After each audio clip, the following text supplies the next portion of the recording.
ce journal, bientôt le démarrage de la campagne d'immatriculation, réimmatriculation des véhicules et engins roulants dans le pays. L'annonce a été faite ce vendredi par le ministre des Transports à l'occasion d'une visite au bureau régional des transports terrestres. La campagne de séduction des membres statutaires pour les candidats à la présidence de la FEGIFOOT se poursuit à Conakry. Le porte-parole du KPC estime que la plupart des membres statutaires se sont rangés derrière leur projet sportif. Akabe, lui aussi candidat, désapprouve le protocole de Serre-Touria et demande le respect des statuts de la Fédération guinéenne de football. Ce sont les titres de ce journal. Bonsoir et bienvenue à tous dans ce 20h sur Espace TV. Les fidèles musulmans de Boké, à l'image des autres préfectures de la Guinée, ont célébré ce jeudi 13 mai 2021 la fête de l'Aïd el-Fitr dans la commune urbaine. Cette fête a connu une forte mobilisation des citoyens venus accomplir leurs devoirs religieux malgré la conjoncture économique que traverse le pays. Autorités et citoyens se félicitent de cette prière collective. Reportage Oumar Souli Kamara et Satouké Soyalo.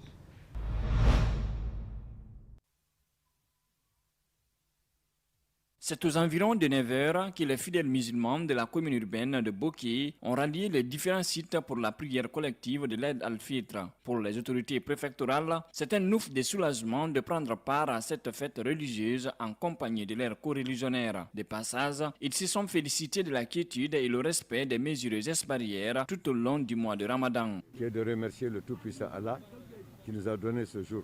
Je voudrais également remercier toutes les populations de Boké pour la paix et la quiétude sociale qui a régné à Boké durant tout ce temps. Pas eu de problème à Boké, tous se sont conformés aux instructions du gouvernement en ce qui concerne les mesures barrières. Cette fête intervient alors que le pays traverse une crise sanitaire majeure. Conscient de cette situation, le maire de la commune urbaine invite les acteurs religieux à s'impliquer dans la lutte contre cette pandémie qui secoue notre pays depuis plusieurs années. De même, il souhaite une joyeuse fête à l'ensemble des musulmans. Je me réjouis qu'on soit présent ce matin pour cette grande prière. Après les 30 jours de jeûne, en tant que musulman, avoir déjà observé ces 30 jours de jeûne. Et vraiment aujourd'hui, c'est un sentiment de réconfort, satisfaction. Et à cette occasion, je souhaite une bonne fête à tous les citoyens de Boké, de la commune urbaine de Boké et de tout le Kaken de façon générale. Pour ces citoyens, c'est une satisfaction d'accomplir ces devoirs religieux avec les proches malgré la conjoncture actuelle qui traverse le pays. Ils implorent l'unité entre les Guinéens. Parce que on a tout fait marfara ba ma famille taki ngaka kirin yi ngunja yi ntare yi mama yi mbitan yi mo na bukine yiki alhamdulillah rabbil alamin to sala bar bi yiki ngalen ko tout fait ala gani mama safa ma fe wu meher kui. Je remercie le grand Dieu d'abord de m'avoir donné ce jour de faire la fête entre les fidèles musulmans et ça c'est un grand honneur pour moi, je peux pas le remercier car ça c'est plus que tout quoi. C'est plus qu'une vie pour moi parce que donner c'est une gloire et aussi une bénédiction pour moi. Bonne fête de Ramadan à tous les fidèles musulmans de Guinée et du monde.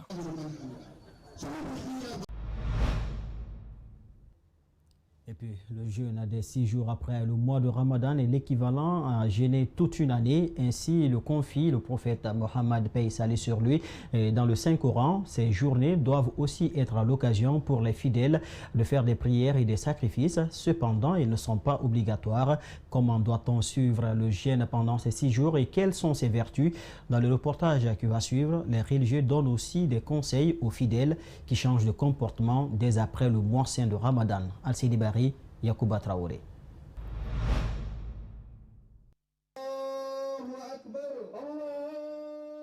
Ces 2 rakats couronnent ces 30 jours de pénitence marqués par des prières et le jeûne. Le prophète Mohammed, paix et salut sur lui, dit dans le Saint-Coran, le fidèle qui jeûne a 2 fois la joie, la fin de son jeûne et sa rencontre avec le Tout-Puissant, d'où l'importance de cette journée. Le jour de la fête, les anges descendent dans les carrefours. Ils font appel. Oh, vous les fidèles musulmans, le Seigneur vous a demandé de jeûner. Vous avez accompli ça. On vous a demandé de veiller pour lire le Coran. Vous avez accompli ça. Donc sortez, venez pour recevoir les récompenses. Après cette réjouissance qui doit être ponctuée de sacrifices à l'endroit des démunis, certains fidèles enchaînent avec le jeûne de 6 jours. Un jeûne pas obligatoire, mais très important. Quiconque jeûne le Ramadan, il le fait suivre de 6 jours dans le mois de Shawwal. Il sera comme il a jeûné la vie éternelle. Comme il a jeûné l'éternité tout entière. Voici la grande récompense que le prophète nous a parlé. Pendant ces 6 jours, des prières surrogatoires ou nafila ne sont guère fondamentales, mais tout de même bonnes. S'il veut, dès après la fête, il jeûne successivement les 6 jours pour finir une bonne fois. Deuxième variante, il peut les jeûner séparément. Il suffit seulement qu'il y ait les 6 jours-là dans le mois de Shawwal, dans le mois qui a suivi le mois de Ramadan.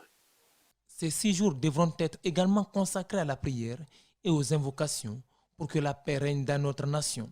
Elle est bien d'accompagner le mois. Donc si vous le faites, c'est encore une bénédiction de plus. Alors je pense que les Guinéens vont continuer à bénir notre pays, à bénir nos dirigeants pour que la paix soit vraiment effective dans notre pays. L'imam s'est adressé à ceux qui abandonnent la prière après le mois de Ramadan et s'adonnent à l'adultère, le banditisme et d'autres travers. Il met en garde et conseille. Le Ramadan est une école de respect des règles de l'islam durant un mois. Après le mois-là, on doit continuer sur le même chemin. C'est ce qui nous fera bénéficier du travail, de labeur qu'on a eu à faire pendant le mois de Ramadan. Dans l'actualité nationale également, bientôt le lancement de la campagne d'immatriculation, réimmatriculation des véhicules et engins roulants dans le pays. L'annonce a été faite ce vendredi par le ministre des Transports, accompagné de ses collègues de la Sécurité et des Finances. C'était à l'occasion d'une visite au Bureau régional des transports terrestres. Documents sécurisés de Guinée, DSD, l'entreprise en charge d'exécuter le projet dit être prête pour cette campagne. Malik Sengiana Kamara, Kierno Sadouba pour le compte rendu. En prélude du lancement de la campagne du nouveau système informatisé et intégré de gestion des immatriculations et de réimmatriculation des engins roulants, les ministres des Transports, de la Sécurité et des Finances effectuent une visite de terrain au Bureau régional des transports terrestres pour se rassurer des dispositifs mis en place par la Société de documents sécurisés de Guinée, BSD. De l'accueil à la délivrance des cartes grises, plaques et d'autres documents de transport, tout est prêt pour commencer l'opération. Nous sommes fin prêts. Le système existe déjà il y a longtemps. Les plaques sont là. Tout est là.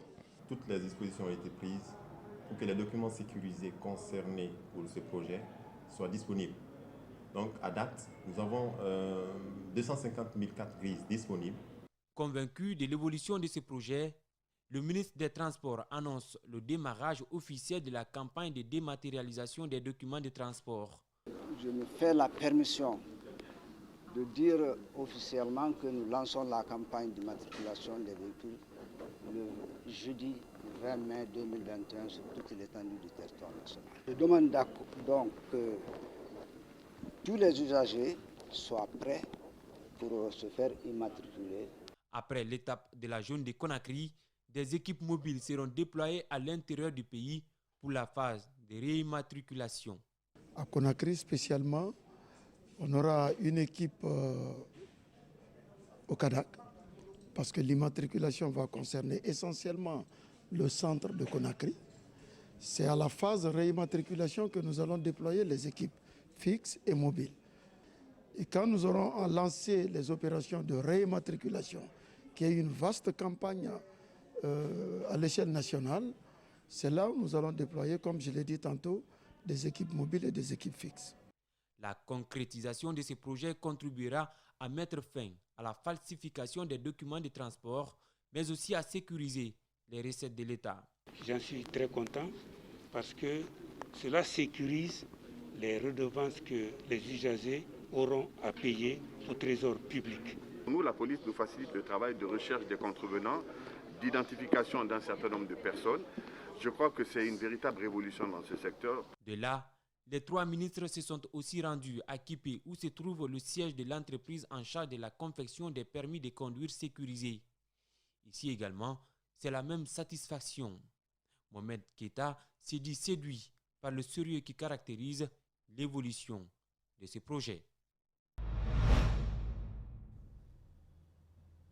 Dans la perspective de la mise en service de l'hôpital national d'Onka, le responsable du projet entame la dernière phase de son programme, la formation des agents de santé pour la manipulation des nouveaux équipements. La séance est ouverte ce vendredi en présence du ministre de la Santé. Des inquiétudes ont été soulevées et des pistes de solutions présentées aux acteurs. C'est un reportage de Mamoudou Bouler Diallo et Yacouba Traoré. Avant la mise à disposition de l'hôpital national d'Onka, les autorités sanitaires commencent les séances d'adaptation des Jazan aux nouveaux équipements. Le chef du projet explique qu'il y a 3 phases à exécuter. La composante génie civil, celle de l'équipement et maintenant la composante formation de Jazan, à laquelle d'ailleurs il accorde une grande importance. Parce que avoir un appareil, c'est une bonne chose. Mais pouvoir la maintenir dans le temps, c'est une autre chose aussi, et c'est la chose la plus difficile.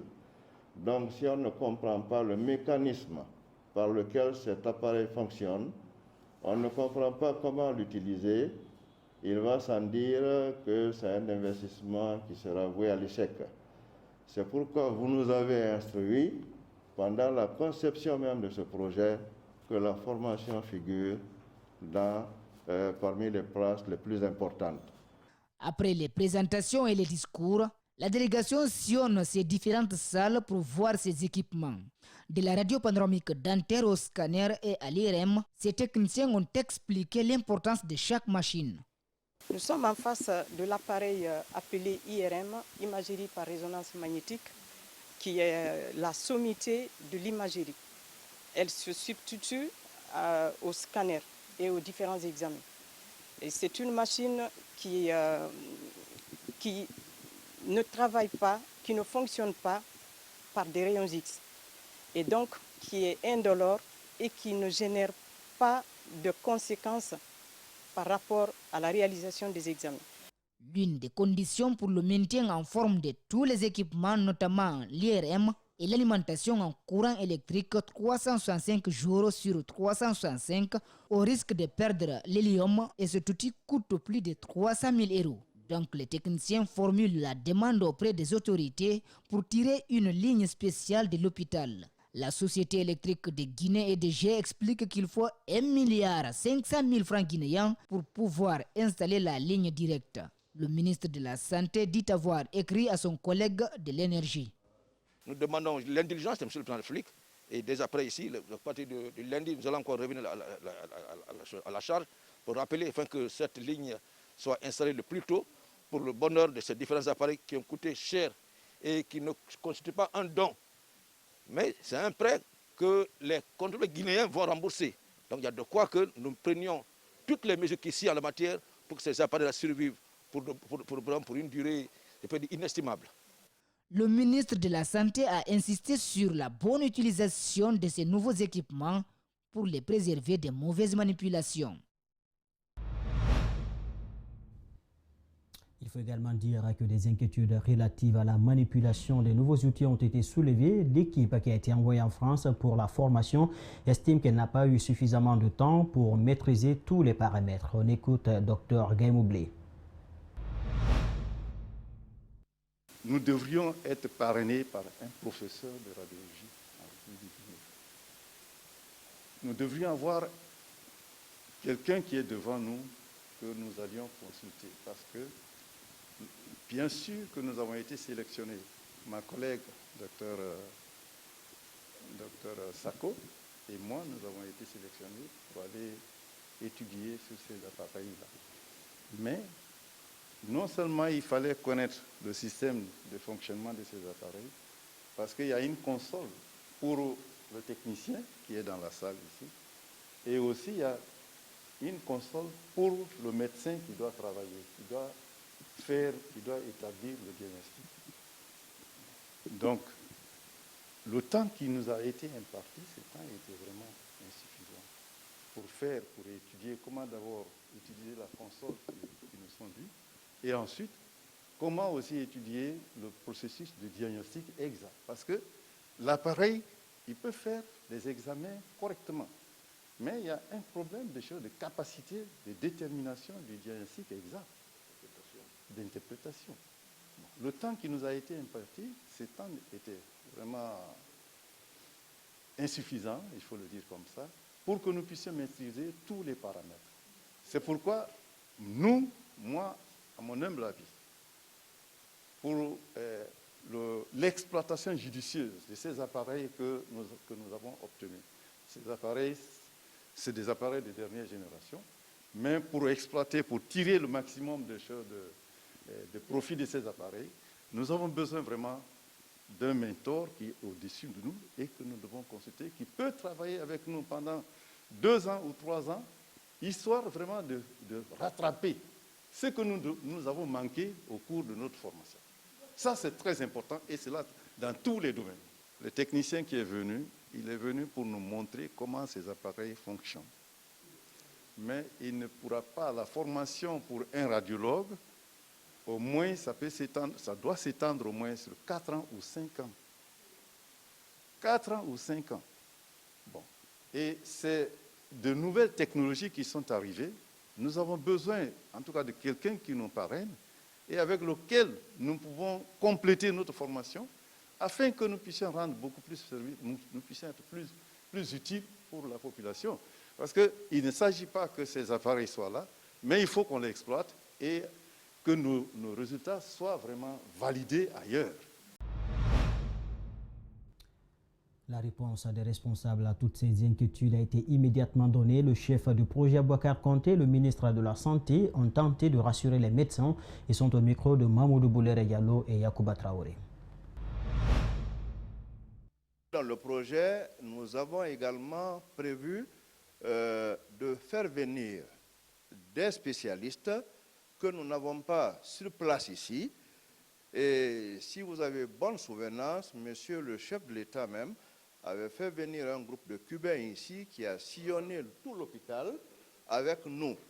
Et ces Cubains ont essayé de dénombrer le nombre de spécialistes qu'il faut faire venir pour appuyer la partie guinéenne. On appelle à des spécialistes, des professeurs qui viendront pour un départ, pour une durée bien déterminée. Après, il faudrait maintenant penser à la session au niveau national. Donc, ça, ce sont des étapes qui sont prises en compte par le projet. Mais il faudrait pour un départ, au moins que des nationaux soient formés pour la maintenance et pour la manipulation. C'est le but de cette formation. La campagne de séduction des membres statutaires par les candidats à la présidence de la FEGIFOOT se poursuit à Conakry. C'est le cas de Mohamed Lamine Nabé, porte-parole du candidat Kerfala Kamara KPC. Mohamed Lamine Nabé laisse entendre que son candidat part à cette assemblée élective avec une ferme conviction de la gagner. Selon lui, la plupart des membres statutaires se sont rangés derrière le projet sportif du président du Hafi FC. Plus d'explications avec Mohamed Sissé et Ibrahima Sori Kamara. Fort du soutien des membres statutaires, Kerfala Kamara reste confiant quant à l'issue du congrès électif.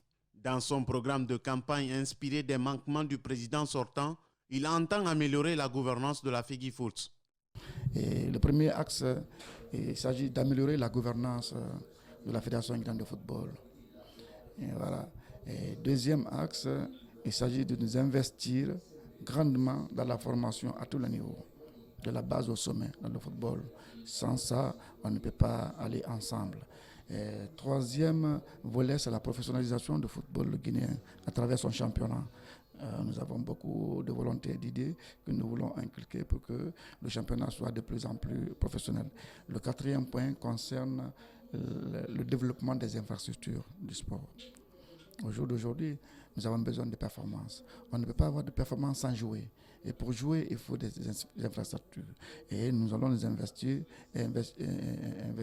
dans ce sens auprès du gouvernement guinéen, de l'État guinéen et auprès de la FIFA et d'autres partenaires aussi pour que nous puissions bénéficier des projets ou des programmes dédiés aux infrastructures.